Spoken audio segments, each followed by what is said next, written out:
Bismillahirrahmanirrahim. Assalamualaikum warahmatullahi wabarakatuh. Baik, adik-adik sekalian, selamat siang. Semoga semuanya sehat. Kita akan melanjutkan perkuliahan kita.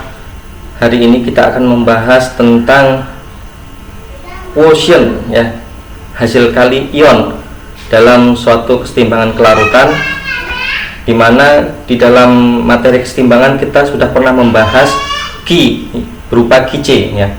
Pertanyaannya, apa yang membedakan, ya, antara Ki-C dengan Ki pada kesetimbangan kelarutan ini? Nah, sekarang kita coba bahas satu persatu. Jadi dulu kita mengenal namanya Ki-C, quotient, reaksi. Nah, sekarang kita juga mengenal Ki, tetapi dalam kesetimbangan kelarutan, maka kita simbolkan di sini QSP, ya, QSP. Oke, ini QSP. Jadi kalau K KC, kalau Ki KC, kalau K KSP, nah maka Ki QSP. Perlu kita ingat kembali bahwa ketika kita menghitung K, maka data-data yang digunakan adalah data-data saat kesetimbangan tercapai. Sedangkan ketika kita menghitung Ki, maka data-data yang kita gunakan adalah data-data mula-mula. Jadi data mula-mula itu kita gunakan untuk Ki, sedangkan K data saat setimbang. Oke, kembali ke sini. Apa bedanya Ki-C dengan QSP? Ya. Ketika kita membahas kesetimbangan, ya, dahulu di awal ketika kita membandingkan antara Ki dengan K, ketika Ki-C, ya, lebih besar dari K-C, ya, ini untuk memprediksi pergeseran kesetimbangan, maka kesetimbangan bergeser ke kiri. Jadi ketika dulu kita sedang membahas kesetimbangan pada larutan yang mudah, pada senyawa-senyawa yang mudah larut, maka ketika Ki lebih besar dari K, maka kesetimbangan bergeser ke kiri. Sedangkan ketika Ki-C sama dengan Kc, ini reaksi setimbang. Sedangkan ketika Ki-C kurang dari Kc, maka reaksi bergeser ke kanan. Nah, kenapa bergeser ke kiri, ke kanan, dan setimbang, ini kita sudah bahas pada bab materi kesetimbangan. Nah, sekarang yang akan kita bahas adalah QSP. Gunanya untuk apa? Gunanya adalah untuk memprediksi ketika suatu larutan ion itu ditambahkan, apakah membentuk endapan, suatu endapan senyawa yang cukup larut atau tidak. Nah, maka kita bandingkan juga data QSP dengan KSP. Ketika QSP lebih besar dari KSP, maka larutan mengendap. Ketika QSP sama dengan KSP, maka larutan disebut dengan jenuh.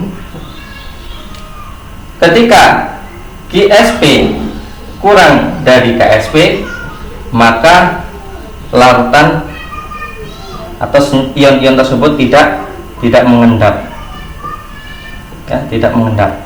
Nah, ini adalah perbedaan antara Ki pada materi kesetimbangan yaitu Ki-C dengan QSP pada materi kesetimbangan kelarutan.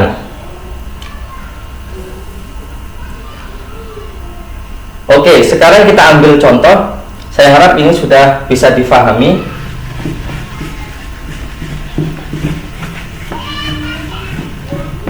Contoh misalnya ketika ada suatu garam berupa CaF2, ini termasuk garam yang sukar larut. Nah, CaF2 ini akan mengalami reaksi kesetimbangan menghasilkan Ca2+ aqueous plus 2F- aqueous. Ya. Ketika kita kemarin membahas hasil kali kelarutan, KSP-nya sama dengan konsentrasi Ca2+ kali konsentrasi F min pangkat 2, maka ketika kita menentukan QSP-nya, ya, rumusnya sama dengan KSP, yaitu konsentrasi Ca2 plus kali konsentrasi F min pangkat 2. Hanya saja konsentrasi Ca dan F min ini, ya, Ca2 plus dan F min ini adalah konsentrasi saat setimbang, sedangkan konsentrasi Ca2 plus dan F min ini adalah pada QSP adalah konsentrasi Ca2 plus dan F min mula-mula. Nah, untuk memahami terkait dengan konsep ini, kita ambil satu contoh soal. Kita coba lihat. Misalnya ada sebuah larutan sebanyak 0,1 liter larutan CaNO3 dua kali, konsentrasinya 0,3 molar. Nah, ini ditambahkan ke dalam suatu larutan yang mengandung 0,2 liter natrium fluorida, konsentrasinya 0,06 molar. Pertanyaannya, apakah terbentuk, ya, endapan CaF2 jika diketahui KSP-nya, KSP CaF2 sebesar 3,2 kali 10 pangkat min 11. Oke. Jadi sebanyak 0,1 liter larutan CaNO3 dua kali, konsentrasinya 0,3 molar, ditambah, ya, 0,2 liter larutan NaF 0,06 molar, ya. Pertanyaannya adalah apakah terbentuk endapan CaF2 ini jika KSP-nya 3,2 kali 10 pangkat min 11. Nah, maka yang pertama kita perlu membuat mencari dulu, ya, mencari dulu konsentrasi Ca dan F pada saat setelah dicampurkan. Kenapa perlu mencari konsentrasi Ca dan F? Karena yang ada pada saat kesetimbangan adalah, ya, ion Ca2 plus dan F min. Jadi F2 solid ini dia akan menghasilkan ion Ca2 plus aqueous plus 2F F min aqueous. Nah, sekarang kita cari dulu, ya, konsentrasi Ca2 plus di campuran. Setelah dicampurkan, ingat konsentrasi Ca2 plus saat dicampurkan adalah mol Ca2 plus dibagi volume total. Mol itu adalah volume dikali molar.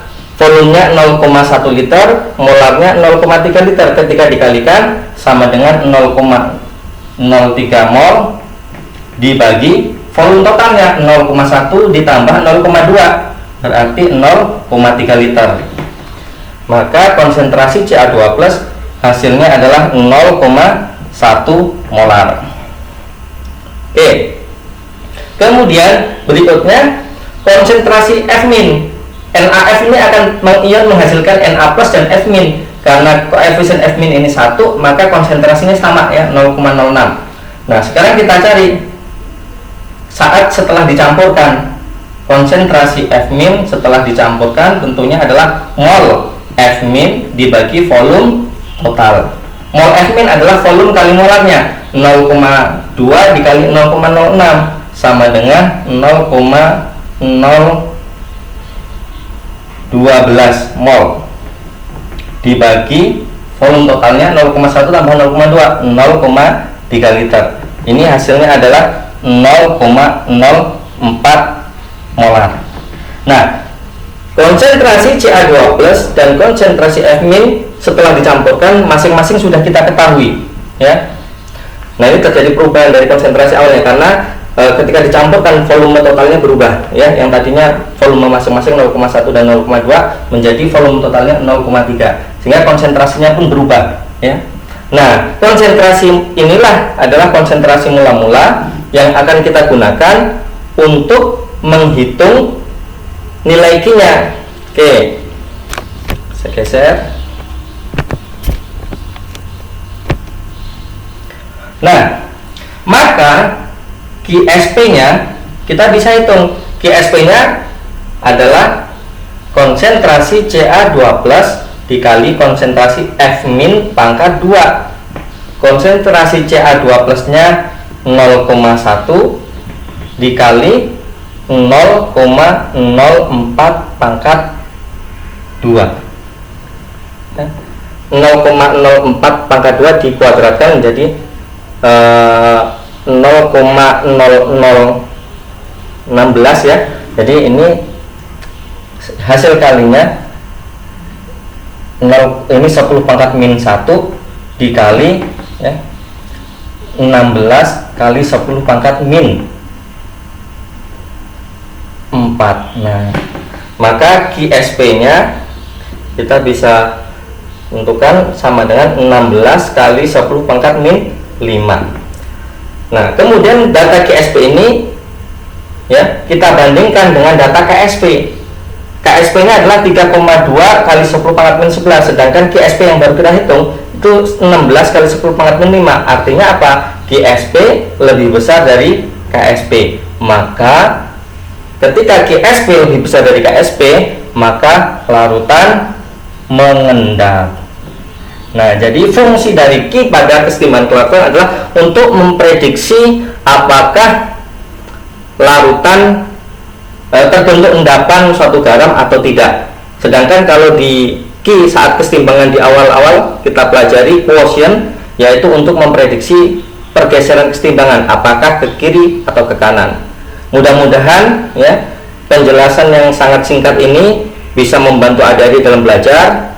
Banyak latihan soal, baca modulnya ya, baca PPT-nya, semoga bisa lebih paham dan nantinya kalau ujian bisa mengerjakan soal-soal yang diberikan.